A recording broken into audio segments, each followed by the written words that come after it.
Hey friends, this is Wishko the Ferret. Thanks for hopping into the Ferret Den here where we're keeping things warm and we're keeping things cozy. Today we have a dragon pick a card reading. So specifically we're going to be channeling dragon energy today, addressing questions related to creativity. So this one's for the creatives out there who have really been feeling a lack of inspiration, that really want to hone their craft but find maybe they just don't have the energy or the motivation or they can't really seem to find inspiration. So specifically we'll be exploring those types of messages and see what comes through. I have a very specific spread that I'm using. I pulled it from Emerald Lotus. I believe their website is emeraldlotusdivination.com. But I saw this spread, it really helped me, so now I am bringing it to you. So I don't have any differing indicators, so we're going to look at specifically at the tea lights with the flames. So I'm going to light each candle. So whatever flame you feel drawn to, we're going to use that candle in your reading. I have this cute little, this was decorated by my friend. She has this cute little token on here, but she crafted me this cute little jar and put all these little beads and stuff together. So when it comes time for the reading, I'll just plop the tea light right on in here so we can enjoy the dragon glow. Personally, I connect with dragons through flame. I feel their presence stronger when I do that. I think any type of spirit work can be pronounced and it can help that connection a little bit more when you do light candles. That's a personal preference of mine. I specifically assign the element of fire to dragons, especially like I will not work with dragons without flames. It just helps me. It helps me strengthen that connection with them. So without further ado, I will be lighting each tea light. So look closely, drop into your heart space, let the dust spiritually, physically, and emotionally settle around and within you so that you can determine which message is for you, which messages are for others, and also so you can figure out which pile you feel drawn to. I'm doing them one by one with the matches because I don't want to burn my fingers. Ooh, that one sparked a little bit.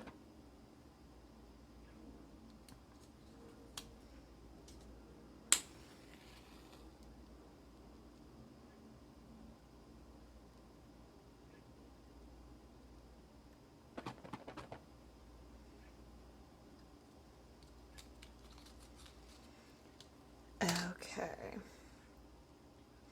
So I invite you to take a few deep breaths and to slowly gaze into each flame. I'll give you some time to do that. I will allow for some space to do that so that you can do that with each pile and whatever you feel drawn to. Go ahead and jump to the timestamp below.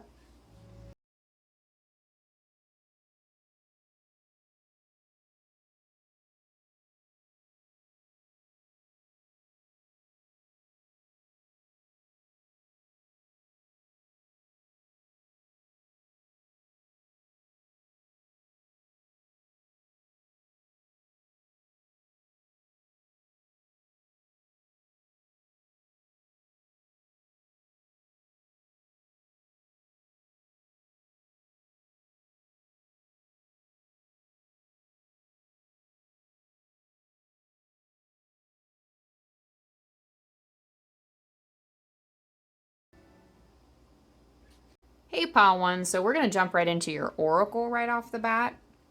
So specifically, this is going to be the dragon that is with you through your creative endeavors. At the very least, when seeking out your inspiration, this is the dragon that's going to help you sort of bring it out.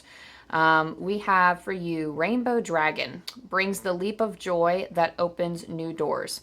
Have trust, rediscover wisdom, expect miracles, and accept opportunities. So, ooh, my ear's popping a little bit as I'm reading this card. So let me close my eyes and connect with this card and see what's coming through from the Rainbow Dragon here.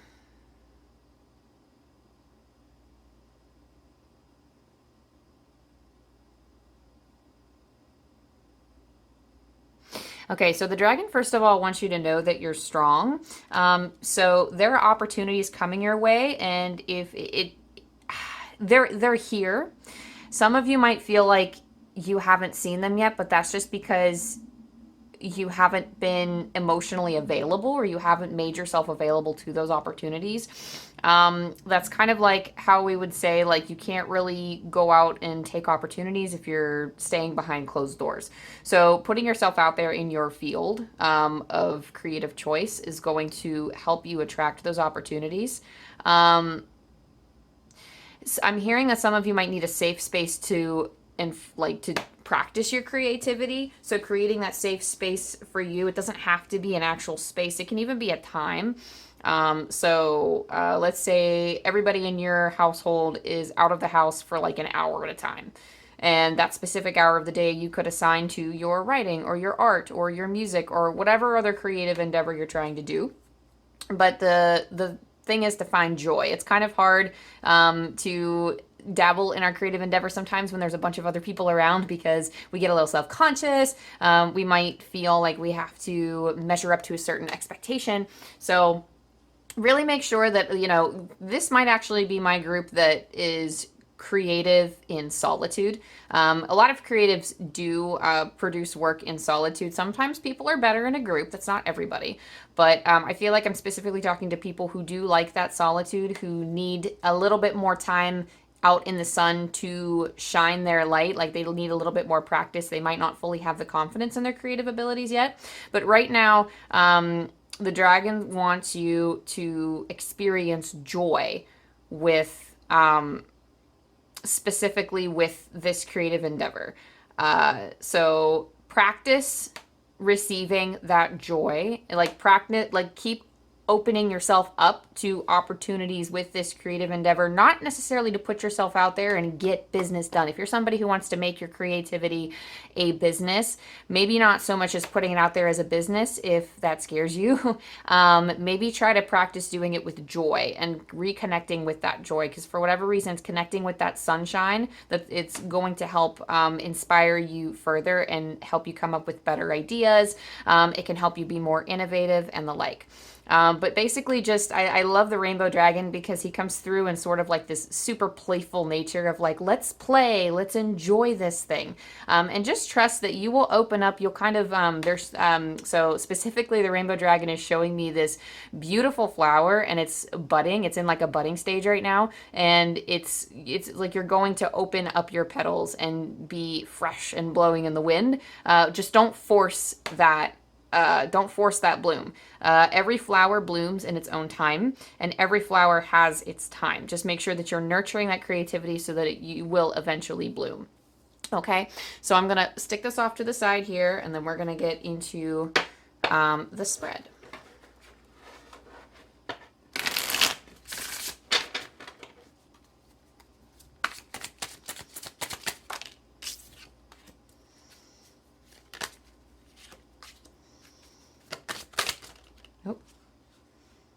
Oops, okay.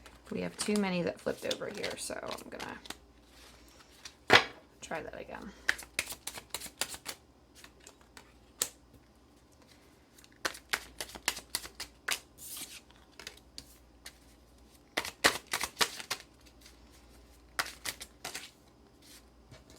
Again with the flipping.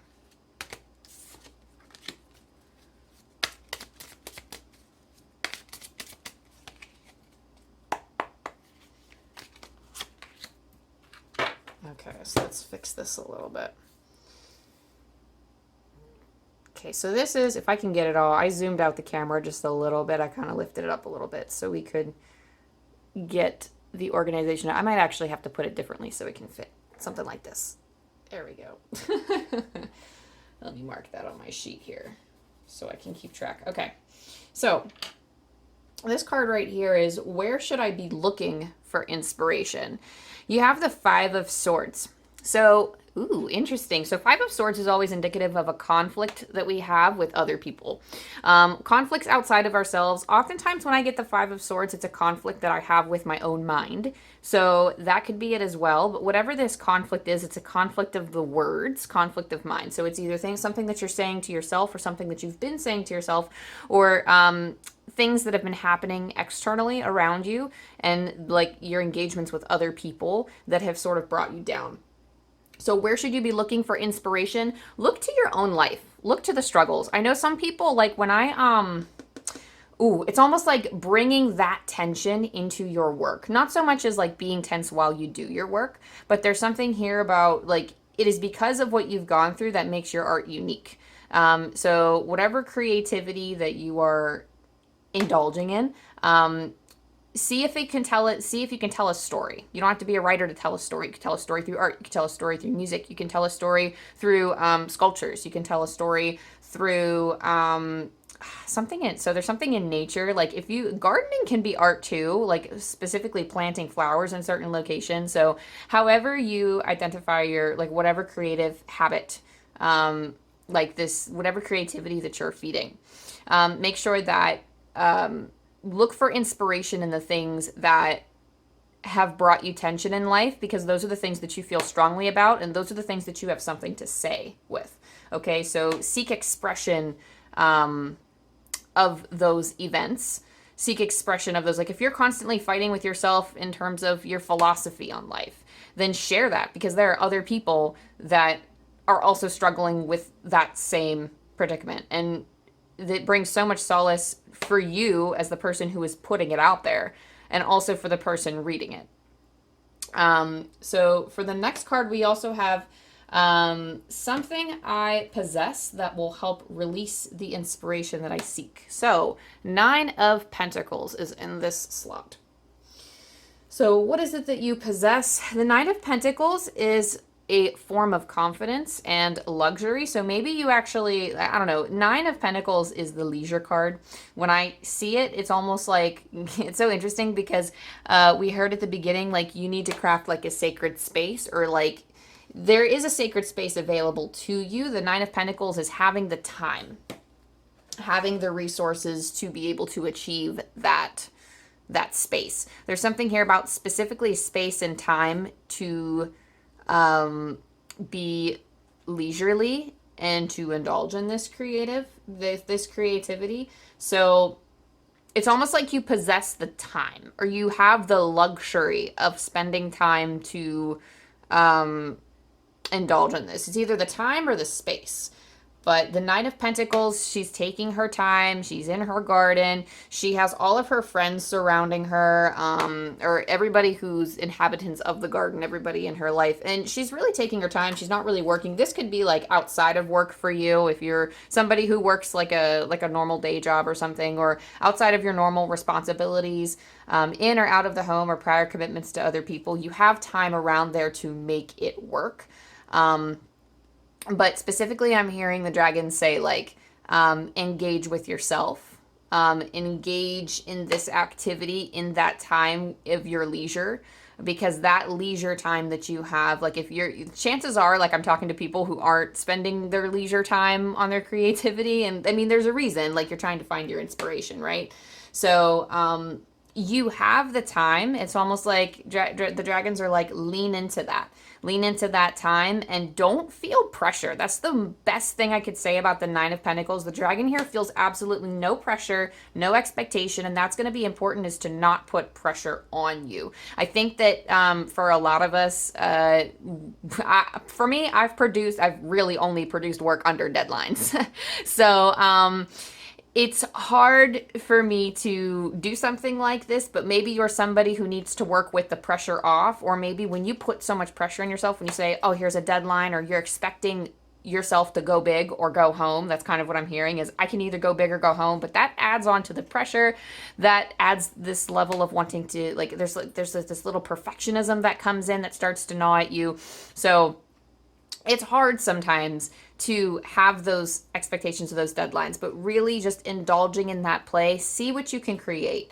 Really indulge in that and try to approach it as if you're having fun, not necessarily approach it to a finish, to achieve, to succeed, or to get a certain end goal. Just do it for the sheer excitement of it. Pretend that it's leisure and dabble with it like leisure. Because I know that, for instance, for me, just as an example, throwing it out there, I'll go hard at video games. I'll do all kinds of graphs and stuff for my strategy games. I'll go so hard into it, and then I'm like, oh my gosh, I should have been like, writing or, doing some tarot videos or something. But if you approach it as if it's a fun activity, because it is, you've just forgotten how to have fun with it. That alone, like the creativity, that inspiration grows within you, and then you can carry that through with something else. The achievement comes later. When you achieve something or when you accomplish something, that comes during all of the fun, and then once you reach that state of completion. And specifically in my mind, I'm thinking like somebody who's writing a book. And this isn't necessarily like I am writing a book, but it's not the project that is my main focus right now. But for some of you, for whatever reason, I'm getting that it's like a book that you need to finish. And I'm getting that it's partly started. For a lot of you, maybe you wrote snippets or like there's like I'm getting like 15% of the beginning, but I don't see the rest. So for some of you that are authors and have that small section done, approach it as if you're having fun, because now it actually feels like a chore. Once you get a certain part of it done and you start hitting snags, it starts to feel like a chore. But try to approach it as if you're having fun. See what you can dabble in, see what you can do. And even just like, just try to write this one scene just for shits and giggles, just to see what happens. And then see what you can produce that way. But the goal is to really find that happiness and that joy that's going to spark that inspiration. So 3, this is an element I should tap into to help amplify my creativity. So you have the Queen of Pentacles here. Now, I love the Queen of Pentacles because it is so similar to the Nine of Pentacles in my book. The Queen of Pentacles is very nurturing.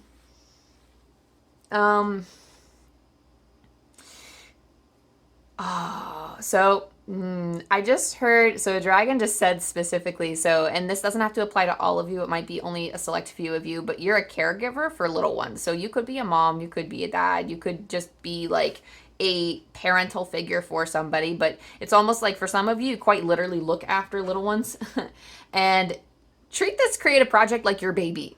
Like, obviously, don't put it before your kids. It doesn't have to be kids. It could be pets. Or you could be just a person with naturally nurturing qualities. And it's almost like they're like, treat it like your baby, because you really haven't birthed this thing yet.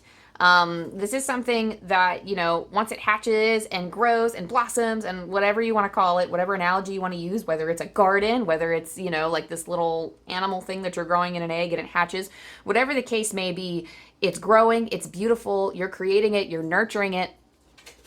And, they're really saying like, tend to it, tend to your garden or tend to your eggs like they are your baby. Tend to your intuition, your creative projects.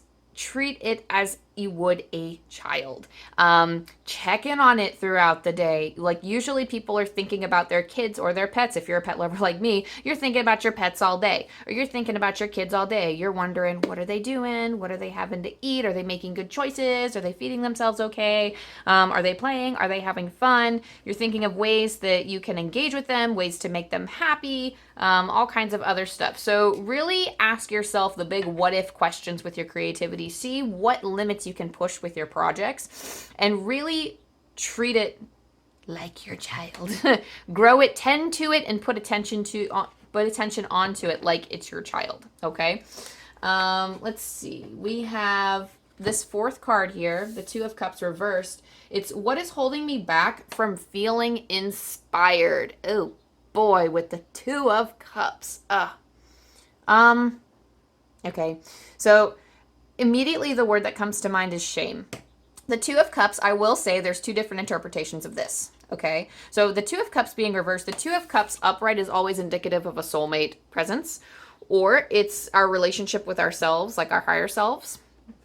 In reverse, it shows, to me, it feels like a negative influence of some sort, or like a resistance, something that's creating tension or resistance in the situation. So anytime I see reversed, I'm seeing reversed here as like a resistance. So this could be resistance from a loved one, specifically like a soulmate connection. It could be a close friend, it could be a close family member, it could be your partner in a relationship.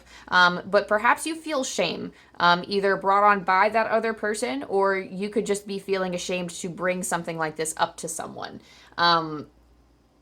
And what could be holding you back might not necessarily, it could be the connection. It could be that this person knows that you indulge in this creative ability and they put you down for it. And if that's the case, run. But it's it could be just like a manifestation of your own feelings of shame because you worry that you won't be accepted. And of course, if you feel like you're in a safe enough space to do so, I would recommend sharing your most authentic self with the people around you, or at least getting into a space where you're able to do that. I started trying to live authentically, and it's so hard to, like, you know, especially because like we have a lot of spiritual goals, but then we have to make the physical work with our spiritual goals, and sometimes things don't always 100% align. If we were 100% aligned all of the time and always making the choices that fit what our soul wanted, then I mean, we would be, I don't even call it the afterlife, but we would be in spirit again. Like, you know, because that's when everything is perfectly aligned and makes perfect sense, and that is the space where we are constantly in, like, you know, this constant state of oneness, that everything is going to be okay, that we're with our loved ones, that we feel safe and secure. But here, the dragons are like, this is a ride here. Like this on Earth, we're on a wild roller coaster ride. It's a wild ride of going up and down hills, going around different bends, and sometimes we just crash and burn our cars, and it doesn't feel very good. So sometimes these bumps in the road arrive to us as people, and this creates tension because we know that our full authentic selves will not be accepted. And I often find that, especially with us creatives, our creative endeavors are our a huge part of our identity. So if somebody rejects our creativity, then in a way it feels like that person is rejecting ourselves. And it's very hard to live with that. You know, it's very hard to live with that. So what could potentially be holding you back from feeling inspired is somebody else, or it could be the feeling of, like, the fear of judgment from other people, or a shame of, you know, pursuing this, that maybe people have said that you'll never be successful with that, you'll never make money with that, you know, or something like that, or, oh, you'll never be as good as this other person. And I'm gonna, like, tune in because specifically, like, I wanted to tune into the dragons and be like, well, what would you say? Because sometimes they could have very specific messages, but they're just like, tell them, they're telling me, like, Amanda, tell them what you would do. And I don't know what you should do because I'm not in your situation. I know that the way that I have handled it, I view my relationships as super important, and I've had to expand my circle in order to find people who, like, for example, like, I had to find writer friends to appreciate my writing. I had to find spirituality friends who appreciated my tarot. I still love all of my friends who view and think differently and who indulge in other parts of my life, because I'm not all my writing, I'm not all my tarot, I'm not all my plants. Believe it or not, I don't have a lot of plant friends either. I don't have a lot of things in common. I have a few things in common with my friends, but I love them to death, and I would not trade them for the world. So sometimes that tension just might be present. So that's something that I would say, learn to compartmentalize that, because that comes with the sort of radical acceptance. If you feel the urge to change that, then please, by all means, feel free to change it. It will take work, and that's just a whole process in itself that's probably outside the scope of this reading. But specifically, I would say that if you're struggling because that tension is present and you are like, no, these people are in my life, and, like, I don't believe that cutting cords is always the answer. I don't think that we have to cut cords with everything that's not, quote unquote, in alignment, because people tend to alienate themselves that way. And sometimes we have to live with a little bit of that tension and grow to accept that tension as a part of our relationship with other people. And that's fine. There's nothing wrong with that, because we still get amazing experiences with these people. So compartmentalize that when you are in your craft, you are dedicated and focused on your craft. And that if you want that extra support, find people that are important to you outside of what you know and what you have, so that you can help, or so that they can help support you in ways, because you can't expect one person, like a lover, for example, to be able to give you everything that you need in a relationship, to give you at least to satisfy all of your emotional needs. That's why balance is so important. Like, we have friends, we have family, we have, a lover, we have all these other things, all these other relationships in life that make up a strong, healthy life. If that's something that, at least all the elements, you don't have to have all of these to have like a very strong, loving life, because we all want different things. But, that's that message, is compartmentalizing and learning to accept it. And when you're the time and sacred space that you're in that craft, don't worry about the tension of other people. Just focus on your craft, focus on having fun, and find your own ways to cope with that tension. Okay. There are ways, if you want to Google ways to, it's like a psychology thing of compartmentalizing things that are tough to accept in certain relationships. It's tough. It's tough. So I didn't realize this whole time I'm speaking, there is a card that's flipped up on in this dragon deck right here, and it's the 10 of Cups. So really just feeling that emotional fulfillment seems to be the overall goal. I'm reading this as the goal because the 10 of Cups is our emotional fulfillment card. That is kind of what you're seeking, that full, embracing full feeling of oneness, emotional stability, feeling strong in yourself, and feeling very well supported. And you can be all of these things and lead a very emotionally fulfilling life, but it is a mindset that needs to be worked towards. And it's tough, y'all. I'm telling you, it's tough out here for creatives. It's tough. I don't mean financially or business, I just mean in general. If you are creating, then not everybody has to go through trauma in order to be a creative. But some of us, when we got something to say, we have to get all up in our feels, and that is tough. When we express what's actually inside, that takes work. Can you imagine? Do you know the amount of people that shut away their feelings just to cope with them, and they don't pay attention to them? Whereas as creatives, we dig into that because the best works are created from the emotions that we dig into. So really digging into this stuff and letting yourself feel that, there is no shame in bringing those out to the surface. Okay, let me be your hype woman here and say that it's a tough job out there, and you can do it. If there's anyone that I know of that can do it, it's the energy that I'm connecting with here, which is yours. Okay, last but not least, we have how to fully release the creative energy. So how do you fully release this energy? We have the 2 of Swords. For you, it is as simple as a choice.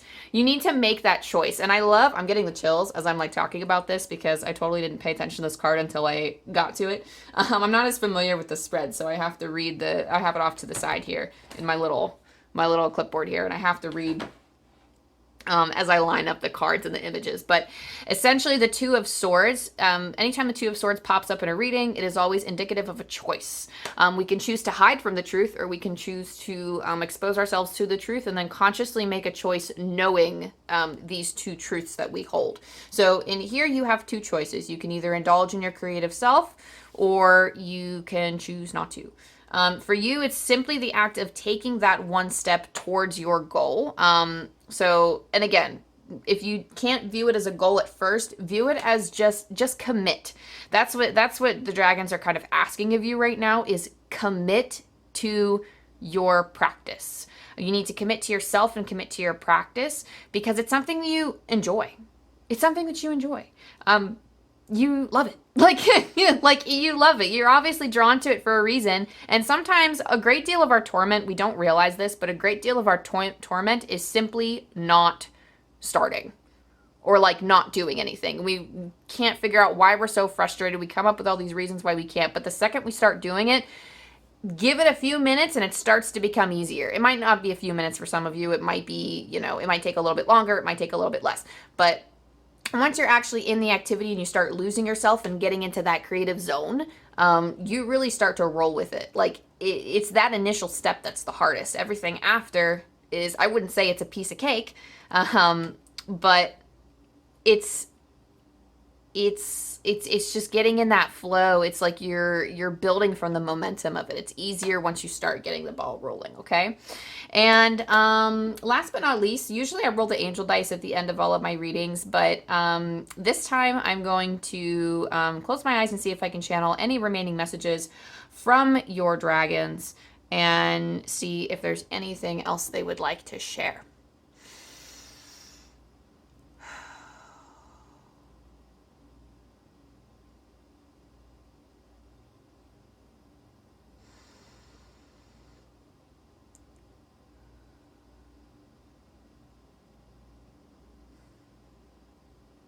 Okay, so they're showing me this tiny little red dragon.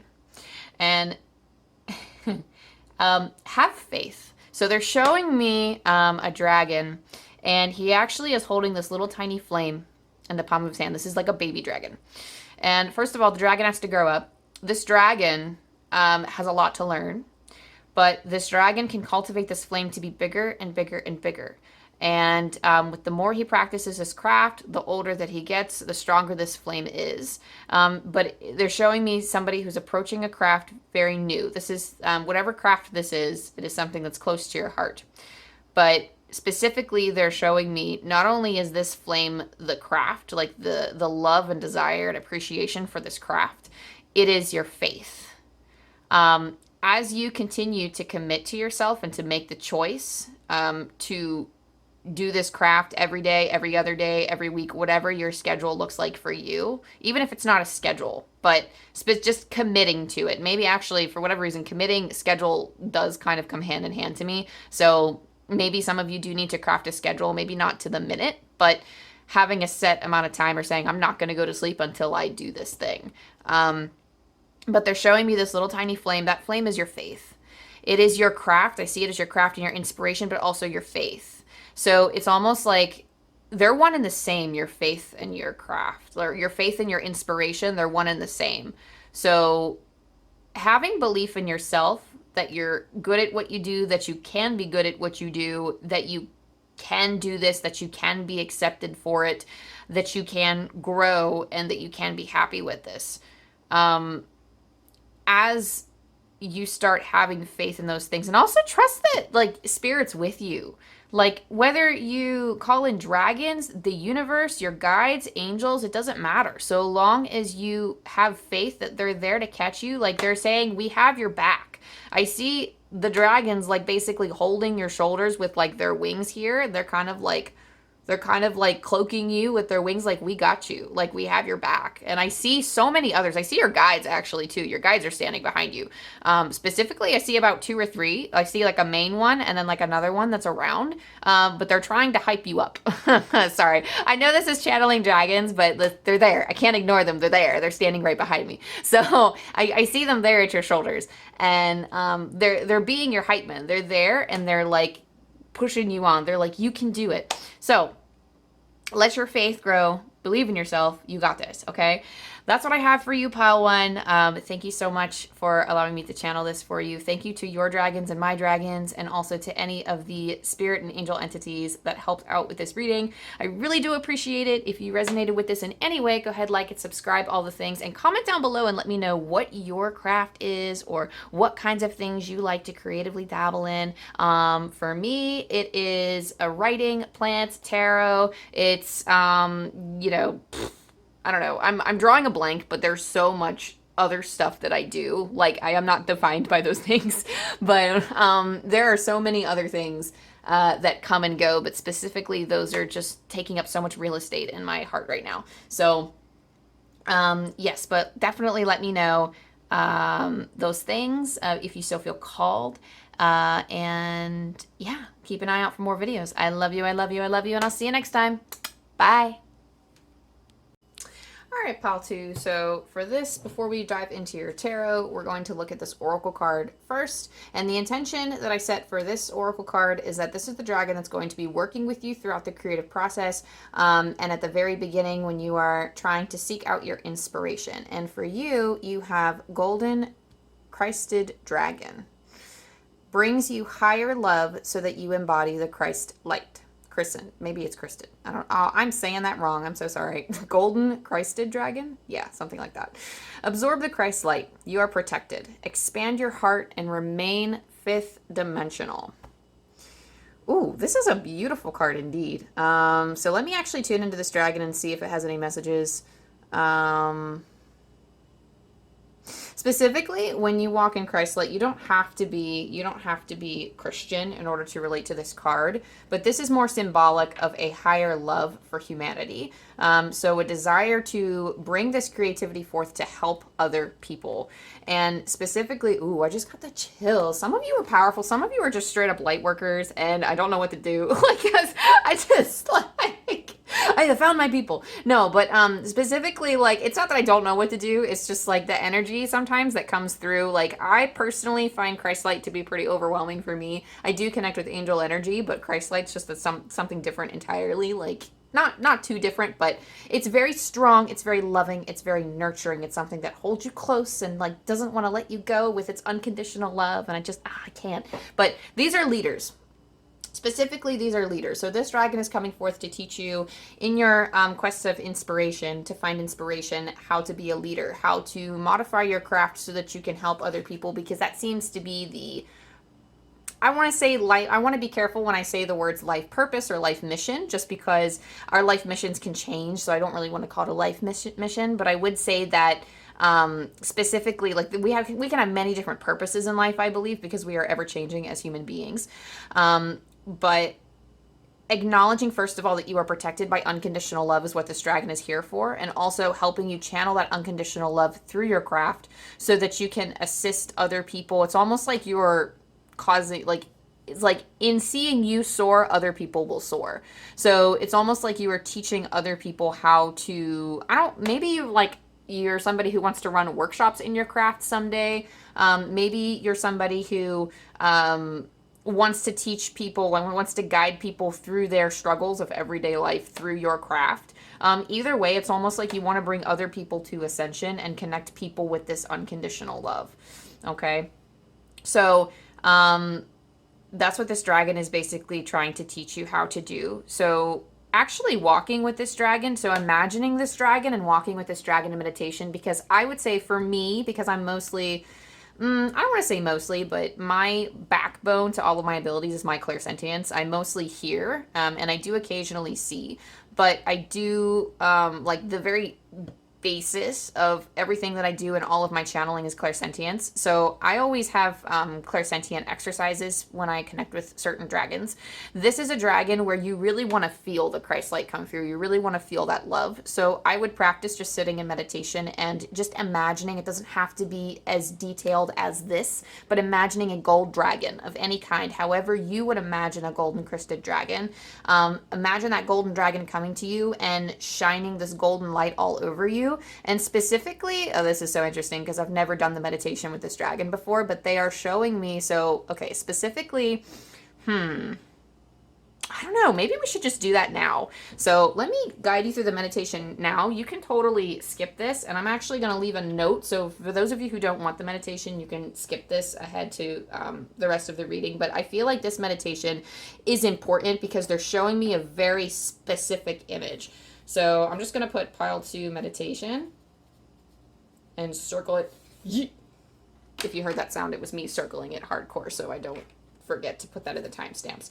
But so I guess I'll just walk you through this then. So wherever you're at, if you have space, if you have the time, put your feet into the ground or just sit comfortably in a chair and just imagine the roots coming out of your feet or out of the base of your tailbone where your root chakra resides. And imagine those roots sinking so deep into the earth, straight down to the earth's core. Just imagine it growing and growing. And with each breath in, you are doing a head to toe body scan. So start with your head with an in-breath. Breathe out. Notice any areas of tension in your head and release it. Breathe into the areas of tension down in your jaw. Work your way down the rest of your body.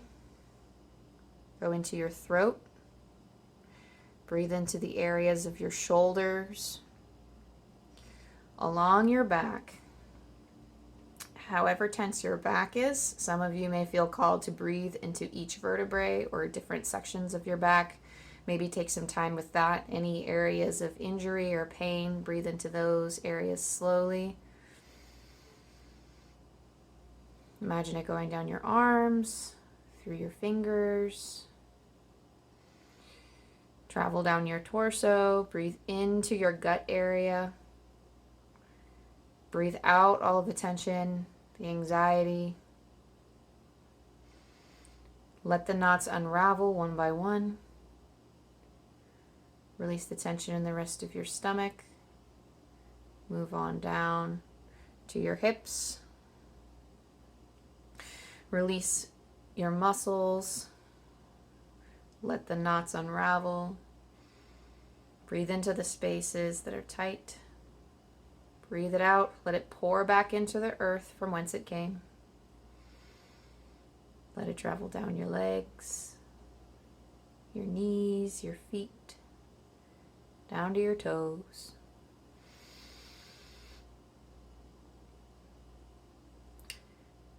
Imagine your heart space, your heart chakra, whether you envision it with a green light or a pink light. Imagine this, whatever color, it could be white, gold. Imagine it shining bright, and with each breath in, the light gets bright.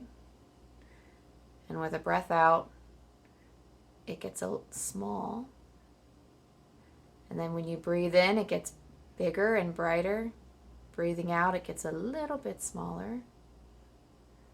But then with each in-breath, it seems to grow exponentially bigger until it encases your whole being. So it's a vibrating, beautiful light of whatever color of your choosing. And then imagine a golden dragon. Ask it to come forward. Thank it for guiding you, for allowing you to embrace in its energy. And ask this golden crested dragon what it needs to tell you right now. Allow the gold plate on its chest to shine a golden light over your whole body and spread through all of your veins. And it's spreading its golden light on the codes of your DNA. So imagine this golden script, whether it's numbers, words, whatever form that you see information. Visualize that information getting poured into your body, coursing through your veins, through your blood.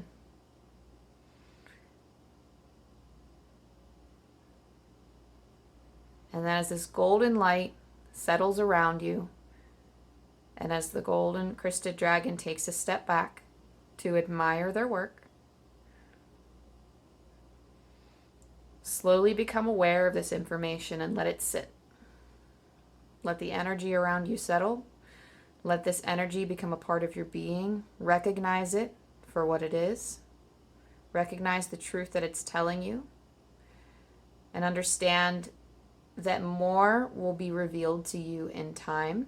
But ask yourself, what needs to be revealed to you right now?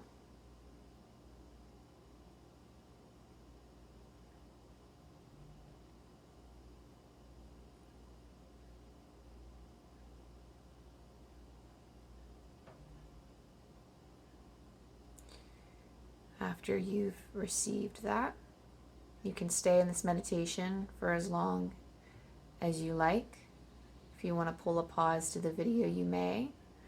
Otherwise, thank the dragon. Thank it for guiding you, for gifting you with all of that information that you've known in your soul. Thank the dragon for helping you follow your creative path, your mission, for giving you this creative insights. You can go ahead and wiggle your fingers and your toes, and you can open your eyes. So that was the meditation. I feel like I just downloaded something by accident, even though it wasn't for me. Maybe it partly was for me, I don't know. But specifically, it was the script that was important. That's why I thought, okay, that was an important meditation to share, so that you guys can actually receive that download. But Well, let's go ahead and get into your tarot and see, see how you can seek out this inspiration and what all can come from finding it, releasing the inspiration inside.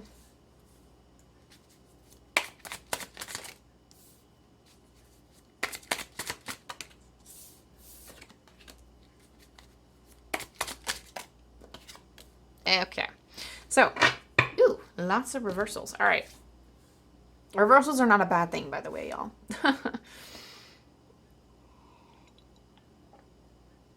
Whew, sorry, I'm gonna have to shake off that meditation a little bit so I can get back in sync with this. Okay, so the first slot we're gonna read here is, where should I be looking for inspiration? You have the Page of Swords in reversed. So upright, the Page of Swords is looking for new ideas, or indulging in this new play or new I see the swords, the Page of Swords, as like a mind play where you're looking for new information. But the thing is, like, you already kind of know what you're going to be pursuing, it seems. With the Page of Swords reversed, it's almost like needing to find an anchor, that maybe you've spent the longest time in Page of Swords mode, where you are looking and you are seeking and you are actively generating ideas. But when it's in reversal, it's like, I see an anchor. I see the Page of Swords anchoring down, basically quite literally turning this sword that he has upright here, just sticking it down in the ground and claiming that land, or claiming this area as, like, this is the creative space of which I choose to build my home, my hut, my current project. So whatever it is, whatever you've been thinking about or whatever you've been wanting to do, the greatest thing that I would say to get your inspiration started is to actively do it. But it seems like just settling on something and saying, like, nope, this is what I choose, or at least deciding, like, hey, this is what I'm going to do. So where should you be looking for your inspiration? It's almost like Spirit is saying right here on the idea that you have, that's what you start with. Because if you don't actually want to do that and you're playing with it and you're finding that, oh, this isn't actually what I want to be building off of, you're going to know after you get situated in it and start doing it, because then you'll be like, oh, like, don't be afraid to waste time, basically, because you learned something. It's not really wasting time. It's so interesting because sometimes other cards pop into my mind when I'm channeling, and specifically there is like a vulture spirit that says nothing is wasted, from one of my other decks that comes through and says you're not going to waste your time by, authors typically, for example, and I have to pull up an author example because I myself am a writer.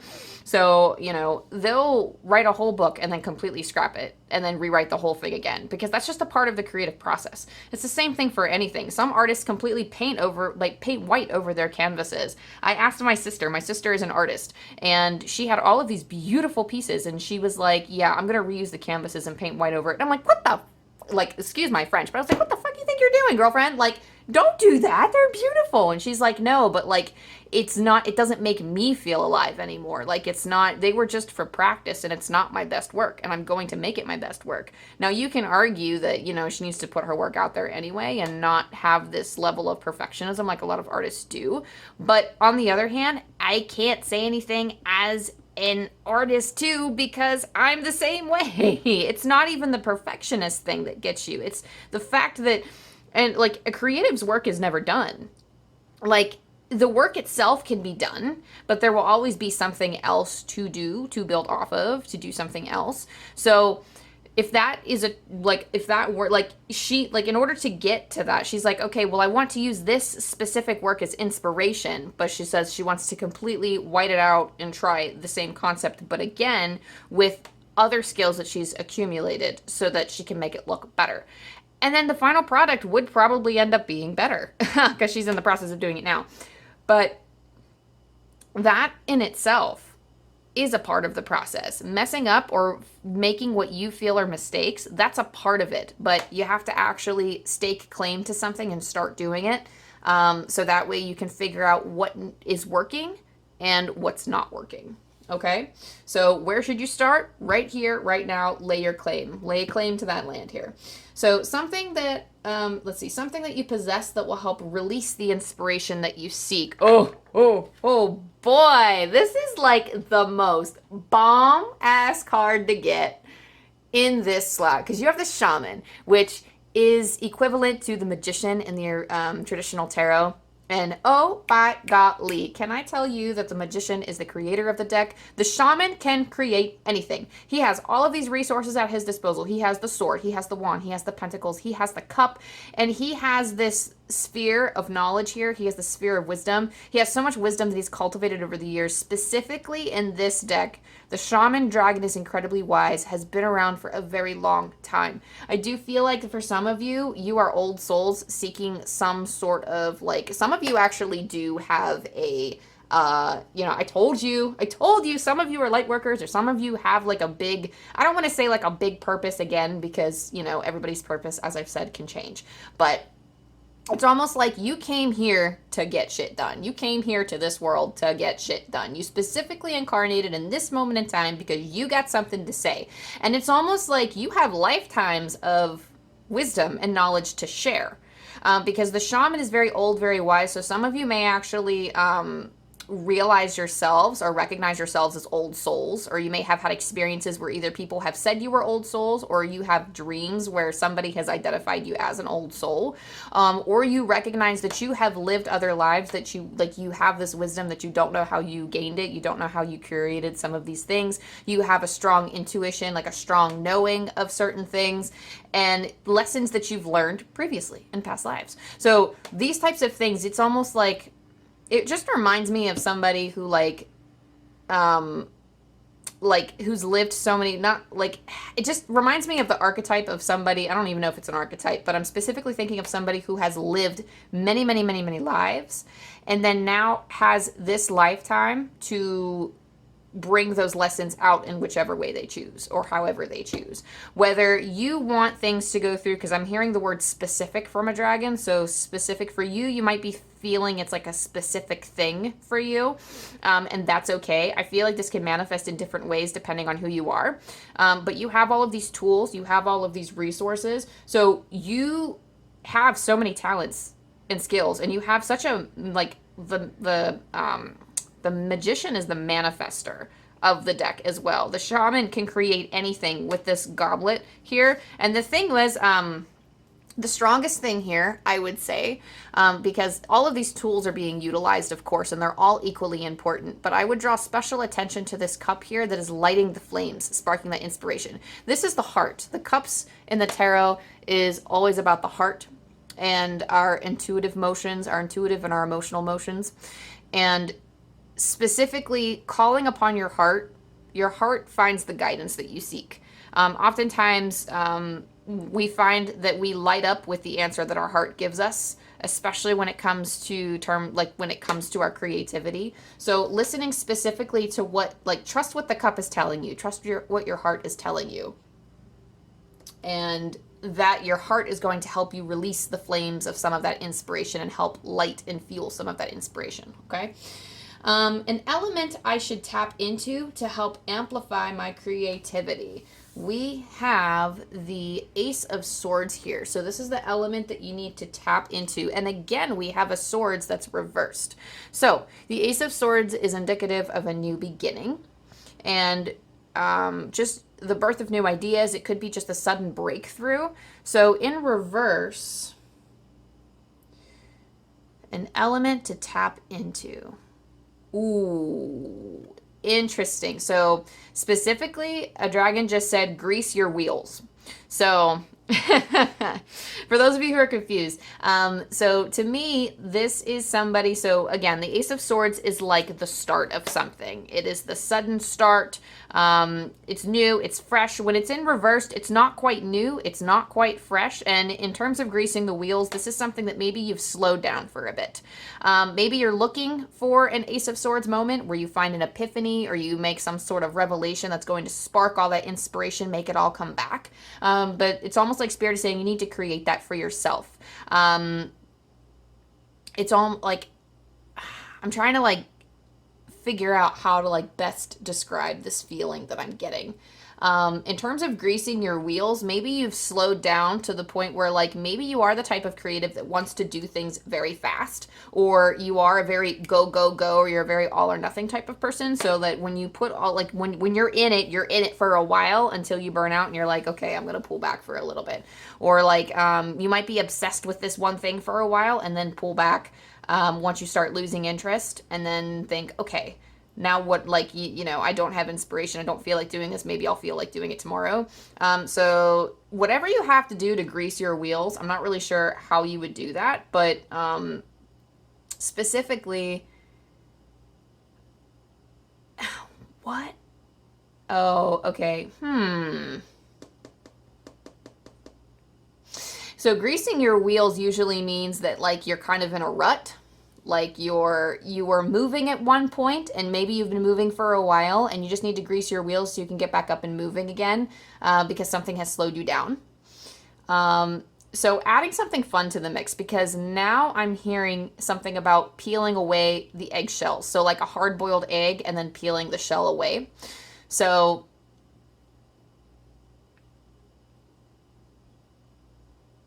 getting a little bit closer to the heart of the matter, almost as if you're stripping the eggshell away. Reconnecting with your why. It's your intention. So maybe not so deep as like, why am I getting into this? Why am I doing this to begin with? But reconnecting with your intention and finding your flame of inspiration in your intention. So tapping into that, because your intention is actually very strong. This is the element that you should tap into to help amplify your creativity. Everything under the surface that you have is everything that you need. But it's almost like Spirit is saying, take that, like, it's almost like you're fixing something. Like, you're not fixing, like, I don't want to say fixing yourself, but, gosh, because they're showing me all of these things that, like, something's, like, old and beat up or something, and then, like, you're like fixing it up. But it's almost like you have like the core of this is like the core of you, the core of your inspiration, like it's there. It's almost like you just need additional tools to help keep you going, to help motivate you, whether it's something else that you can add to the mix to help make it more fun and engaging, or whether it's just adding new tools to your creative practice. Like, and again, I'm throwing out writing examples because I'm a writer, but if you got to go out and find like a new favorite pen in order to keep writing, or if you want to go out and find like a better keyboard to help, like, you know, motivate you, and hearing like different clacky sounds, like, I don't know, the sound of a keyboard motivates me. Like, I'm weird, I don't know, it's just very satisfying. It's like horses clopping on a pavement. But anyway, we're not here to indulge in the different sounds that Amanda loves to hear, but essentially finding like extra tools to help aid, to help make it more fun, to help make it more exciting, to help flare up some of that passion. Because some of you already know what creative endeavor I'm talking about, and you know because you've been in it and you're slowing down a little bit and now you're like picking it up. Okay, this could be something that you've dabbled in your life. It doesn't have to be like one big project that you're doing, but apply it however you see fit. Okay, you also have, for this slot right here, what is holding me back from feeling inspired? You have the Sire of Pentacles, and the Sire of Pentacles is akin to the King of Pentacles in the traditional tarot. So what could potentially be what's holding you back? So rigidity. I love the King of Pentacles. The King of Pentacles always pops up for me. They're like my main dude, trust me. But the King of Pentacles, the Sire of Pentacles, they're in their strong, successful position. They've achieved all of the material things. They have succeeded. Now, this being what's holding you back is the expectation of what you need to be doing with that creative endeavor. Some of you might want this material success, but seeing the way that other people do it is not the way that you want to go about it. And that's fine. When we craft our own path, it is incredibly hard to follow the path that has been laid out before us. You want to create your own path because you don't like the path that everyone else is taking, but that other path that everyone else is taking has led everybody else to be in the King of Pentacles position, and you feel like you are not. And The thing is, you will eventually get to the King of Pentacles position, but finding your own path and finding what works for you, what's going to keep you going, what's going to keep your inspiration alive, what's going to help make you successful, because you operate differently than all of these other kings out there. Baby, you are your own king, but you operate differently than other kings. And believe it or not, these other Sire of Pentacles, they all have their own thing too. There might be a traditional way, for example, to go get a college degree, for example. I myself did not go the traditional route. I actually worked part-time I worked full-time, and I went to school part-time. A lot of people, if they have the resources to do that, they go full-time and they complete it in a certain amount of time. Other people also take a non-traditional route for college to, speed up, and they don't complete it in the 4 years, for example. They complete it in 3, or they take accelerated programs, so they'll take non-traditional routes to get to the same place. But everyone in the end, should you stick with it, and if you have the resources to do that, will get their degree. And this is just an example. Not everybody is privileged enough to be able to go to college. That's just an example that I'm throwing out there, that there are many different pathways to achieve the same thing. But there's one particular thing where, there's one, I'm using as an example because there's a particular structure or common structure that people follow, where it's a 4-year degree, and, you have summers off, and then you attend during the quote unquote, the official school year. So starting in August and ending in spring, at least here in the States. So what could be holding you back is the rigidity of the path that everybody else took, when that is not your jam. That's not your jive. And that's okay. Finding what works for you is totally okay, but I can understand the societal pressures of having everybody, especially when you're lost, you don't want to mess up, and you see how everybody else, is strong in their own thing and doing their thing, and you're like, oh, dang, I feel like, I want to do it this way, or I want to have this kind of attitude towards it, but I feel like it's not going to be supported by the world, and that I'm not going to achieve that same success. But just try it. Keep trying it and see. Again, forge your own path and try to have confidence and have faith in that. There's a reason why you feel compelled to do that. Trust you. You have to trust you and trust that you're doing what you want. Trust that you will learn as you go, and that the information will be provided for you. Success isn't just hidden from you. You weren't just thrown into this world with certain wants and desires and then just left to fend for yourself. Your dragons, your spirit guides. I'm hearing specifically your animal guides too. That didn't actually show up for the first pile, so that's interesting. But some specifically, you might be strongly connected to animal totems or spirit animals. So if you haven't looked into that, I highly recommend going and searching a meditation on that. But that's very different. That's very different reading. But your angels, your guides, whoever you connect with on the other side, they're all there. All of these energies are available to you. Whatever you find that you decide to connect with, or that you want to connect with, or that you feel a connection with, they're all here supporting you. They all want to help make you happy. And if you want to be successful, and that's something that you're actively taking steps towards, and you're willing to put in the work, you're willing to learn, and you're willing to receive information, receive guidance, then you can achieve that. But it starts with you believing that you can do things your own way. Okay? Your last card here, we have how to fully release the creative energy, and you have the 8 of Wands in reverse. Okay? Now, let's see. The 8 of Wands upright is usually having really fast-paced energy, having a lot going on at the same time. In reversed, maybe you've been, okay, I'm quite literally just getting scattered. It's almost like there's just a lot of crazy stuff going on, and it's a need, especially in reverse. How to fully release this creative energy, you need to bunker down and actually focus. And I know some of us like to limit ourselves and say, I can't focus. That's not how my brain works.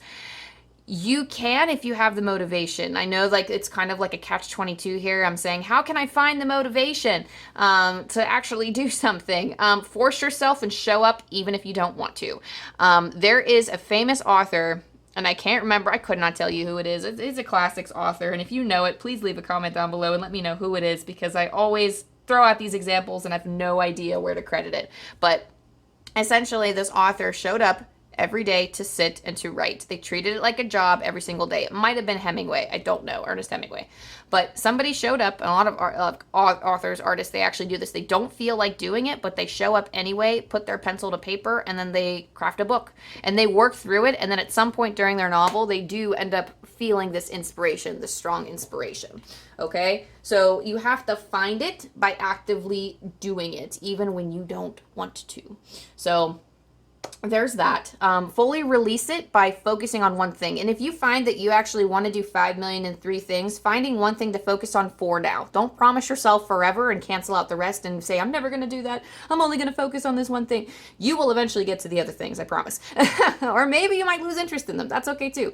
I don't want to promise anything, but at the same time, like, life is full. Oftentimes they say life goes fast, but you know what? We can take our time in life too, and we can actually do so much in our life. So, you don't have to commit yourself to one thing, but right now, focus on one thing, start dabbling, start doing things. And then, if you want to branch off into other locations or other creative endeavors, you can do that too. But focusing, if there's all this chaos around you, focusing on one thing is going to be your best friend. That's going to help you release some of that creativity here. And then last but not least, my battery's about to die here, so I gotta be careful. So last but not least, I'm going to close my eyes and tune in and see if the dragons have any lasting messages for you before I let you go.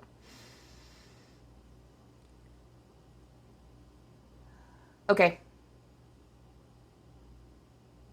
That came very quick. So specifically, this dragon is saying to save some time for yourself. So indulging in your creativity, while yes, it is fun, that does not equate to rest. So make sure that you are also providing yourself proper rest, that you're taking care of your physical needs, like you're eating enough, that you're sleeping enough, that you're drinking enough water and all that good stuff. If you exercise, I highly recommend if you don't exercise to exercise because it feels amazing. I know we hated it first, but it actually does release amazing endorphins that make you feel good. But make sure that you're resting. Make sure that you're resting and taking care of your body too. That's going to supplements. I don't know. I heard supplements. So obviously talk to your doctor or your dietitian or nutritionist or whoever you consult with. But specifically, I'm hearing supplements. Try to get what you get from things that you're able to eat. Just watch for your diet. Make sure that you're eating the proper foods. And, make sure that you're actually receiving those nutrients. So maybe not specifically taking supplements, though that might be the answer for some of you. Follow that at your own discretion. But it's something about, make sure that you're receiving all the nutrients that you need throughout the day so that you do feel good, so that you do feel like you're able to do this stuff. Because I know that if my diet or my sleep is off, I don't feel like doing anything, and I feel like being a vegetable on the couch all day, and that's just what's going to happen. And I find that once I start, actually putting fruits and vegetables back into my diet, because sometimes I will slack, don't get me wrong, sometimes I push off grocery day. The grocery shopping day, I'll sometimes push that off. And I might go a day where I don't eat, any raw fruits or vegetables or anything like that. And then it screws me up, I'm telling you. The greatest thing, eating salads every day has been my greatest addition to my life. That and drinking a lot of water. So definitely make sure that you're receiving those nutrients and that you're having a proper diet. So that way you can make your body feel good and actually fuel the flames of your inspiration more, because it's all it all has a physical part. There's a spiritual energy that we work with and our emotional energy, but it's also all reflected scientifically with hormones in our body as well, because we're all energy, and energy can also be explained scientifically as well. But the science community tends to not want to focus too much on the metaphysical. So one day those two will, collide.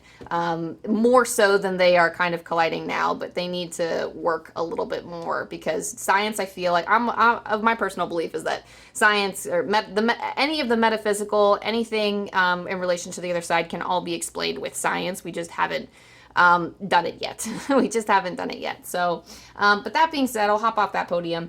That is your reading.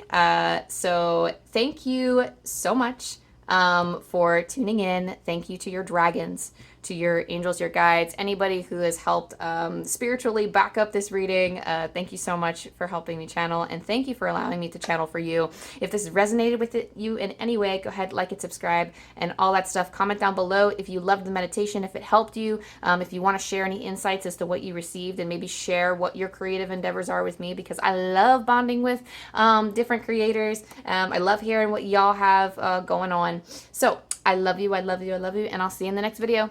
Bye. All right, pile 3. So we're going to get into your oracle card first before we dive into tarot. This dragon that we're going to flip over here is going to be standing by you in your creative process, and also when you're seeking inspiration. So this is the dragon that is working with you now to help find your inspiration. You have the gold and silver violet flame dragon. Transmutes the old around you with wisdom and grace. It's time for transmutation, magic, and healing. Offer service under grace. So let me sit with this card and see if I can connect with this dragon and see what messages this dragon has for you right now.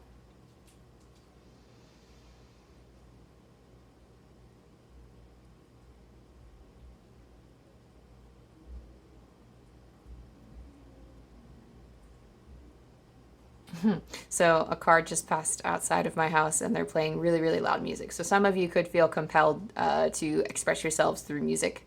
If not, that's okay, but that's like a call out for some of you.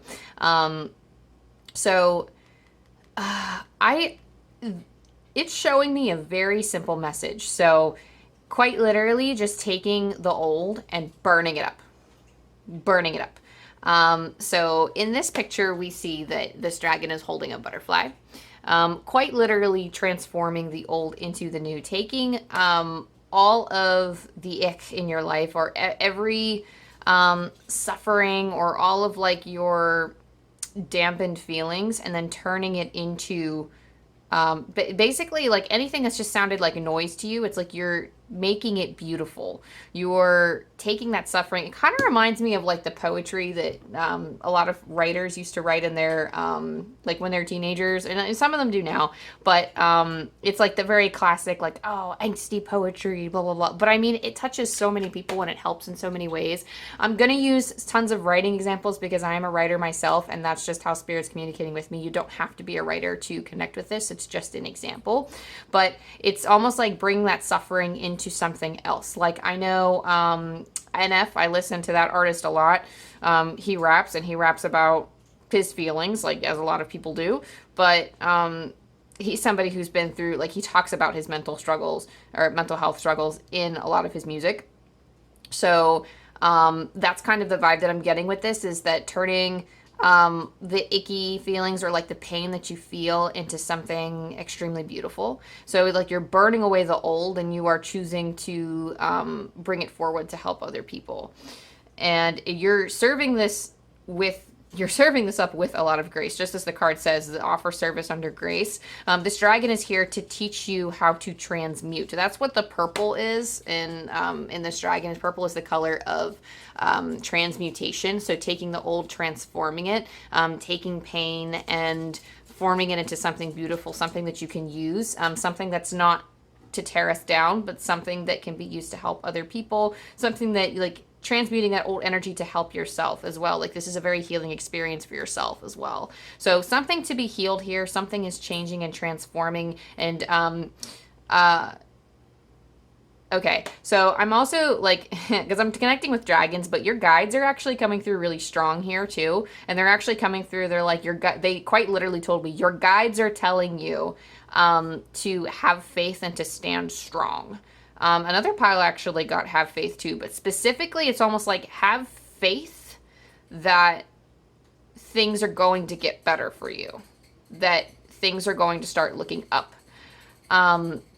There is something transforming. I'm gonna hold off because there's a lot of stuff that I want to say in response to things will get better. But I also don't know the situation, and Spirit's actually calling me to stand down a little bit on that. Just because, you know, I believe happiness is always from within, but I'm not going to go on my monologue because it seems like there are other external circumstances at play, and there's something like you will be guided towards the things you are meant to learn. So the dragon, I just heard them say stand tall. So stand tall, stand strong, okay? So that's a message directly from your guides, but I'm going to tune back into the dragons here. This golden, silver, violet flame dragon is here with you to help teach you, especially during this creative process, okay,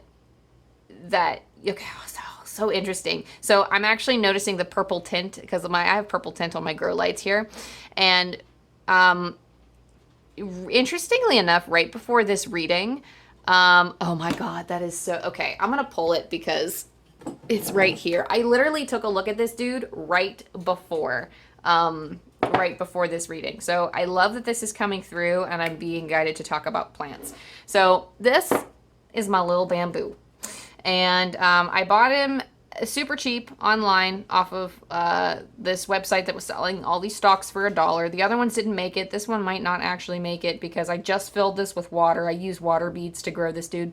And I bought a ton of them, but they've been going for a year. I've been neglecting them and I just forgot about them. And a lot of them dried up and yellowed from the bottom. And then the yellow started creeping up because once they start to yellow, it's over. They're dead. But this one actually made it, but this, interestingly enough, was one of the stalks where, like, see the roots aren't actually, I mean, they're coming out as little stubs, and the reasoning for that is because when I took all of these guys apart, he got the short end of the stick. He quite literally, when I was trying to pull them apart, this guy had no roots. All of the roots had ripped off as I was trying to get it apart, and it looked like he didn't really come with many roots to begin with, and because they grew as a cluster when I was trying, and they were like all wrapped and everything, and I was trying to glue them to give them space to breathe and grow. And I mean, it was a necessary part of the project, but he almost didn't make it. And so for the longest time, he was sitting in water and not doing great, and I actually had to like take like a little piece of like a scissors or something, or like my pruners, and I had to actually slice bits into the bottom to actually promote new growth so that he would be able to survive, because he didn't have strong enough roots to survive and he needed to grow roots. So I really had to get in there and scrape them up, and I scraped them up for many weeks because it just wasn't working.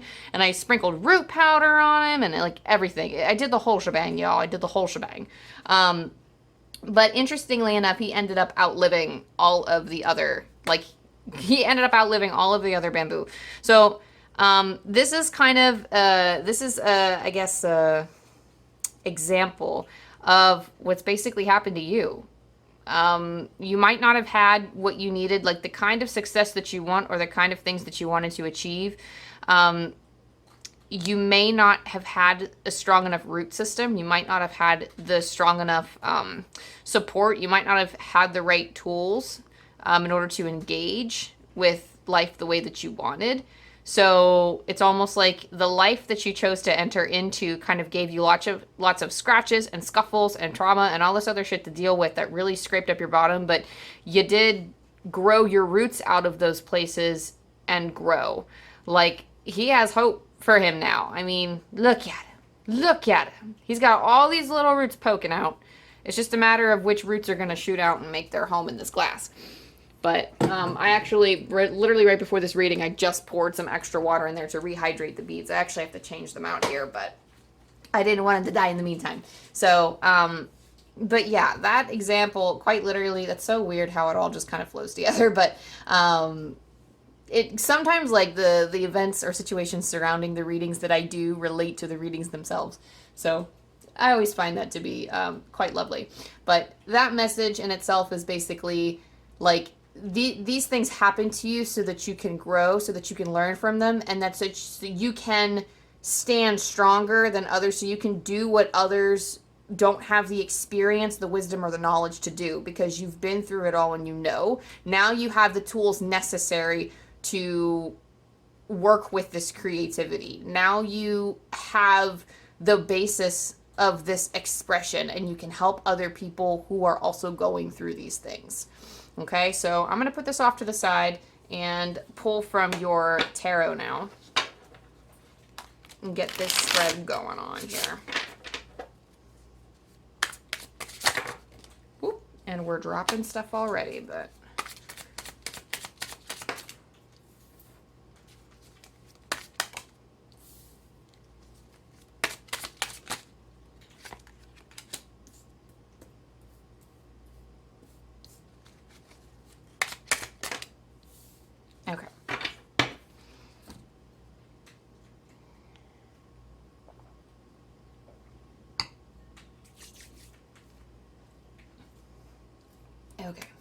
So, in the first slot we have here, where should I be looking for inspiration? You have the Empress. So, where should you be looking? Who? The Empress is the generator of creativity. The Empress is the most creative card, in my opinion, like the most creative card in this deck. I mean, the Suit of Wands, yes, are strong creative energies, but the Empress herself is like the divine feminine. The strongest with creation, intuition, and she has like the utmost confidence too. And specifically in this deck, the Empress watches over all of these different creations. She serves as the protector, the nurturer, and I just heard that you're gunning for more. So whatever you're doing, whatever creative adventure that you're going on right now, whatever that is for you and whatever it looks like, you're gunning for more than what you're getting. And you have goals. You see a future in what it is that you do. I don't know if specifically you're viewing it as a career or you're viewing this creativity to be a huge part of your life, but you have specific goals set for this. It doesn't have to be a career, but I see you having set goals that you want to make it big. Either it's like, you know, and I'm getting like the vibe that it could be a career. You could be building something for yourself. You could be building a legacy for you, your family, like left behind if you choose to indulge in that or you choose to have a family. If not a career, then it could be just building a community around something that you do. But there's something here about building something that lasts, building something that stands strong. It's like you're creating like, I see you being the center of it all and creating all of these healing waves. So where should you be looking for inspiration? Quite literally, look around you. Look into everything that you've learned. Excuse me. Things that you've been frightened by, talk about it. Express it into your creative endeavors, whatever this is, whatever that creativity looks like for you. Express it, because people will feel that and find that connection and experience that interconnectedness with you. Look for that inspiration within your divine feminine, within yourself. If you're somebody who connects with the divine feminine energy, find that energy within yourself, because we all carry parts of, you don't have to be male, female, whatever, regardless of your sexual orientation. It doesn't really matter. Everybody holds divine feminine and divine masculine energy. So falling into that intuitive creative state and really just allowing it to cushion your being and to cradle you, like indulge in those things. Indulge in expressing your emotions in those things. Like if you feel like approaching your work and going all out and just like, if you're like, I'm just seeing like an artist who's just splattering paint all over and they're not really using techniques or anything to create anything. They're just expressing through their anger and just throwing paint at the canvas. If that's what you have to do, then do that, because other people are going to look at it and, you know, some might not get it. Yeah. And they might go, what the hell is that? But other people are going to say, oh my gosh, I know exactly what that means. And I feel you, bruh. Like, and they're going to, it's probably going to be more pronounced than that, more profound, but I mean, like, it's going to touch lives. It's going to have an influence, okay? And the Empress card is such a powerful card to have when specifically asking the question of where. Any place in this reading. The Empress is powerful, not only because it's a major arcana card, but because it is quite literally the creation card, which is incredible. So looking within yourself, looking in the divine feminine attributes of yourself and finding that connection. Number 2, we have something I possess that will help release the inspiration I seek. So what is it that you possess? We have the 5 of Cups reversed. Quite literally leaning on some of this stuff, leaning on this ad parts. So in an upright position, we have the 5 of Cups. The 5 of Cups typically represents having certain expectations that were not met, okay? And specifically, dragons are saying this is about a serious matter. In reverse, they're saying it's like a serious matter, like something that's really, maybe some of you cope with humor. Like, maybe some of you Some of you, like, and they're asking, okay, so they're also saying, like, relax a little bit, because this isn't them, like, going hard on you and saying, like, you need to treat this seriously. But, you know, some of you might need to loosen up a little bit with humor, that it was all doom and gloom, and you might need to express humor a little bit more, because the Five of Cups in reversed is almost like you've been sinking into this Five of Cups energy, this hopeless, sad energy for too long. Make light of it a little bit, because honestly, that for whatever reason, and like, you know, and again, I'm throwing out writing examples because I am a writer. So I'm going to throw out like those types of examples. You don't have to be a writer, but seek the connection in this however it applies to you. But humor actually touches a lot of people. In writing, humor is like the best way, because humor tends to be more popular than other genres. Or like a lot of best-selling authors like incorporate a lot of humor into their works, because that's how it connects with people. Like if you read some people love reading a drama-heavy plot, but if it doesn't have those moments that make you laugh, it's so intense. And sometimes that's what a lot of people crave, that reprieve sometimes, when we're going into those things. Some people use it as a coping mechanism, and other people don't rely on it as a coping mechanism, and some just, again, like I said, use it as a reprieve. So it just adds that element of fun. It adds that little bit of like a cushion or a pillow to an already tough situation. So adding some humor is like you have that humor or that wit that you can present in your work, so that it can help ease the ache a lot more. And like, I don't know, it's just more of it's like a lighthearted method to help like seek that connection, because like trauma and like our suffering, it's often very multifaceted. Sometimes we have to make jokes about our trauma in order to like process it, and also it's like, I don't know, it's just a good connecting method. I really can't think of like a great sensitive way of sharing that, but sometimes making light of it. This isn't making fun of it, but making a joke that only people who have been through it will understand, so they can go, ah, ha, ha, ha, oh my gosh, I can totally relate, but still causing a laugh out of it, you know?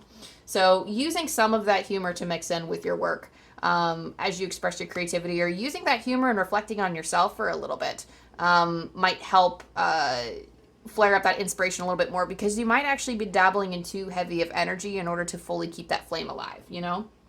So an element I should tap into to help amplify my creativity, Ten of Swords. Damn. Like, so, yikes. The Ten of Swords is this ending. The Ten of Swords, when that comes up, specifically in this deck, it's actually, the Ten of Swords is already pretty brutal in the traditional tarot. So when it comes up in this deck, and specifically straight out of this book, which I don't have on hand at the moment, and it's a shame, because like the way that this guidebook is written is so beautiful. I highly recommend, if you love dragons, to like this isn't sponsored or anything, but this is a very, very good deck, and I love the way that Shawn MacKenzie writes her paragraphs on these cards, writes her interpretations. But specifically, she describes this dragon with such pain and agony, and needing to like, basically she's the sole survivor, and she has to move on. She lets out this roar of pain, and then realizes that this storm behind her, like everything, like she is the one that lives to tell the tale. So she must move forward regardless. How she moves forward, she can stay here, or she can move forward, and either way, it's going to be painful. Regardless of what she chooses, it's going to be painful. But the Ten of Swords does mark an end to something. So the element to tap into is channeling whatever ending this is. Whatever sorrowful, I'm getting the word vengeful too. So if something like, I don't know, a situation involving vengeance, but really leaning into that, and help amplify it by getting into your feels, if you feel safe enough to do that. But I think I said this in the last pile too. I think pile 2 had something similar, where they had something awful, or like there was something like you transmuting their pain, using that pain to translate to like translating that into the creativity to help bring humanity up. And So long as you feel like I personally feel that any work of art is better when you put your emotion into it. So really taking the time to search into these moments again, if you feel safe, if you feel comfortable, if you specifically there's a dragon saying like if you need someone to spot you, like maybe if you have like the resources and you have a therapist or you're looking to get some therapy, maybe having somebody to help you through, or even like a trusted friend, somebody who can be there to help, like, you know, bring you back. Because if you go to the dark side of things for a while, if we do like deep shadow work, like I always say that when I do shadow work, I go in, I target a specific thing and get the hell out of there. Like, don't spend too long in the shadows because it can really consume you. And I personally am prone to getting lost in those shadows.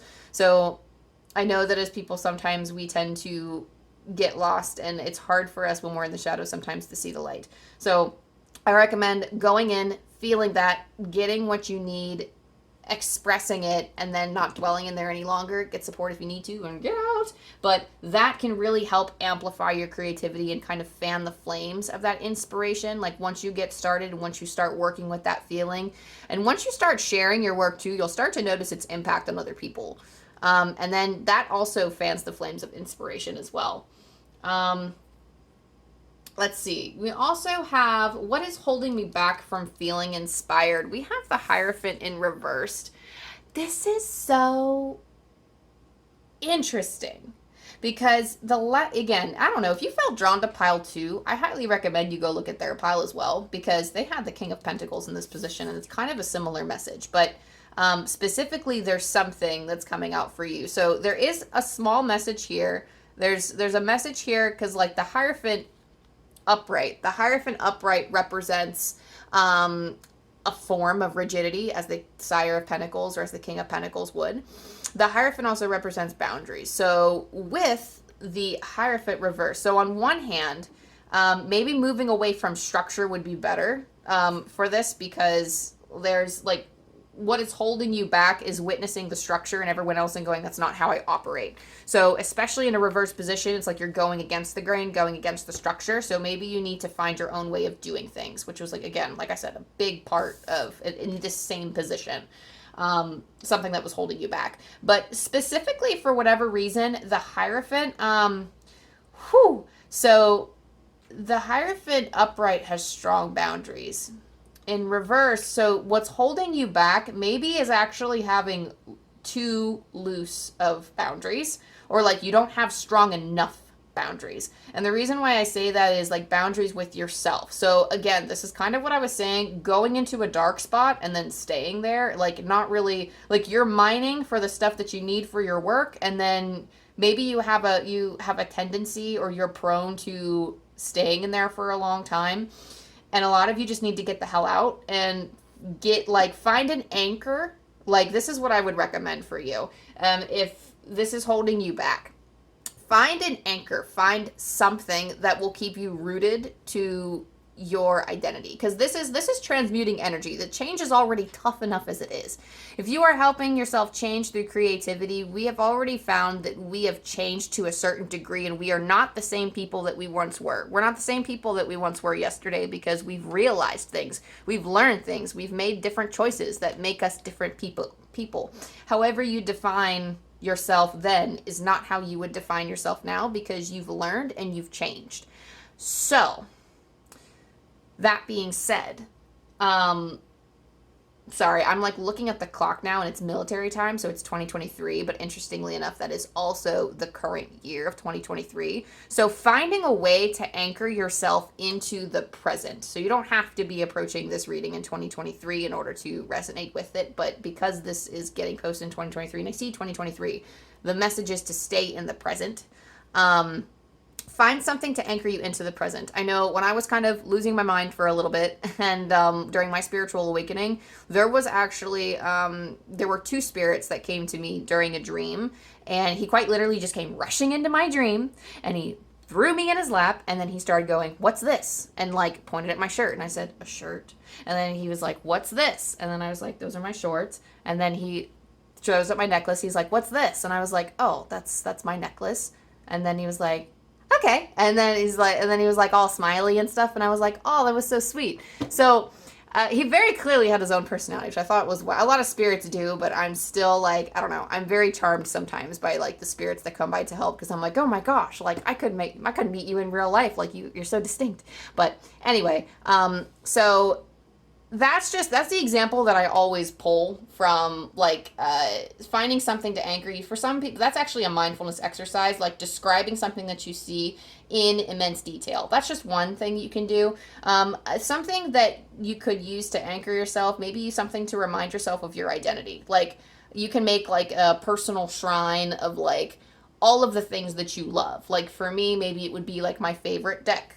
For like, I might also put my favorite glass here. I love Shrek the Third, so I might put that glass. I might put it there. I might put a gift that my friend had given me to remind me of like some of the relationships that I have in my life.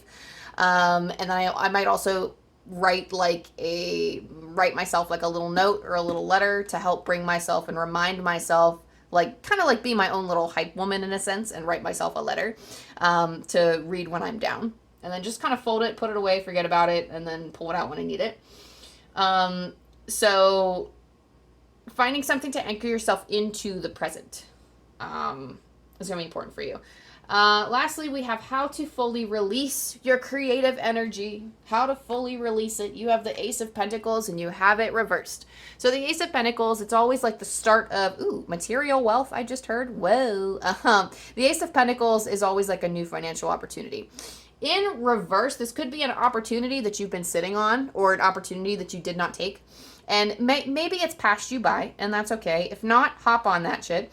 And because you might have felt like, oh no, there's a reason I didn't take it, or it's XYZ. But if you've been contemplating it and tossing it around and ultimately decided not to, that's you maybe giving in to your feeling of comfort, of sameness. Like, I want things to be the same, or I don't feel like pushing that boundary right now because doing this work is already hard enough. If there is an opportunity for financial gain, you don't have to take it every time, but ask yourself, try to probe yourself and ask, why am I dragging my feet on this? For some of you, it's not an opportunity that's been given to you, but it could be just wanting to seek out financial opportunity. So how do you fully release the creative energy? Of course, try not to let the introduction of this, financial opportunity restrict your creativity anyway, because sometimes putting pressure, like, kind of dampens our inspiration a little bit. But for some of us, it could be that swift kick in the butt that we need in order to get moving with what we need to do. And for some of us, we thrive on deadlines. For some of us, we feel super pressured with deadlines. I know that I love deadlines, but only to a certain extent. When it comes to really huge projects that I'm afraid to tackle, I don't like deadlines, because then I push it off even more. But once I've started, I'm a fiend for deadlines. But I really don't like deadlines, like when it comes to starting, because that's my biggest thing, is like starting stuff. So if you need to start something, maybe going out there and selling some of your paintings or wood sculptures for money, or just listing it and seeing how much interest there is in it, or something like that. If it's not for monetary gain, or if it's not specifically something you can sell like that, selling a service or something, apply it to your situation however you see fit. But see the effect, because once you give it to someone, you can see the effect that it has on another person. You can see their admiration. You can see what they like specifically about what it is that you're doing, and then they can go, let yourself, if you're somebody who gives it out for free too, like if you're somebody who is trying to find people to indulge, like for example, I am trying to find people to give tarot readings to, and I find that it's actually incredibly hard in my area, because you need to be in the right space for it. But if you put yourself out there in especially in cities, when you put yourself out there in a specific space, if I put myself in a spiritual space and put up a sign saying, hey, here are some readings, people will come, because people in that at an event, or in that space, they're in a spiritual space, they're interested in those things. But putting yourself actively in those spaces to get those opportunities too, that's another way that you can feel motivated or feed that inspiration, is actually charging for your work, or actually crafting this new material beginning for yourself that way. Okay, and that could be a good amount of inspiration, or at least trying to put yourself out there. If you're trying to get published or whatever, you might not get it on the first send or the second send. It might take a few sends and it might take a few rounds of edits, but eventually, you know, if you keep trying it, keep trying and keep trying new things. So long as you try new things, you will eventually get it out there. Someone will eventually want your work somehow, in some way. So that being said, let me meditate really quick so I can see if there are any extra messages for you before I send you on your way here.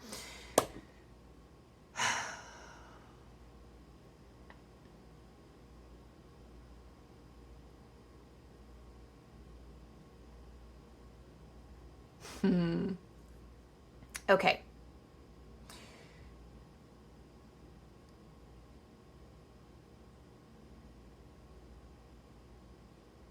Okay. Um, Dream. So I see, interestingly enough, I see a green dragon. A lot of these dragons are green, actually. 3 of your dragons are green here. Which, you know, green money, but green also just like something close to your heart, close to creation, something that you can make grow.